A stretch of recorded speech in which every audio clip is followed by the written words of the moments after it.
Good morning everyone, শুভ সকাল।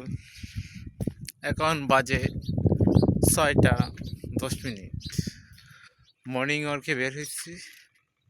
কি সুন্দর একটা সকাল। সকালে ওঠা আসলে স্বাস্থ্যের জন্য খুব ভালো, এটা আমি ফিল করতেছি। আমার মনে হয় প্রত্যেকেরই সকালে ওঠা উচিত। আপনাদেরকে আমি একটা কথা বলি, ধনীর সম্পদ হয়েছে অহংকার, গরিবের সম্পদ হচ্ছে সেলফ রেসপেক্ট, অর্থাৎ আত্মমর্যাদা।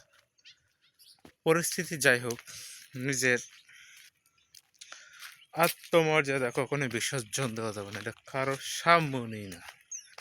সিচুয়েশন এখন যেরকমই হোক আর যে যাই বলুক, ডোন্ট ফরগেট ইট। মানুষের জীবন হচ্ছে একটা অদ্ভুত,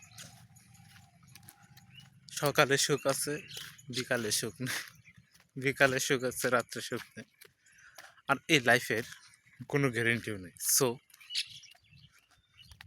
তোমার মৃত্যুর পর তোমার যেটুকু অবশিষ্ট থাকবে সেটা হচ্ছে তোমার পার্সোনালিটি, ব্যক্তিত্ব।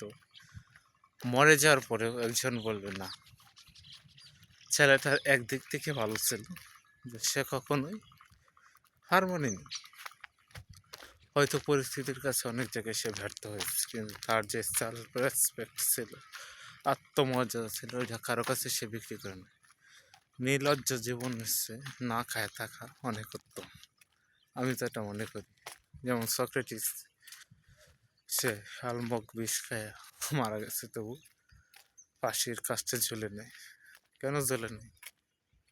অবশ্যই সে সেই সময় সেটা বিচার করছে যে ফাঁসির কাস্টে ঝুলে আসছে, নিজে নিজে মরে যাবে।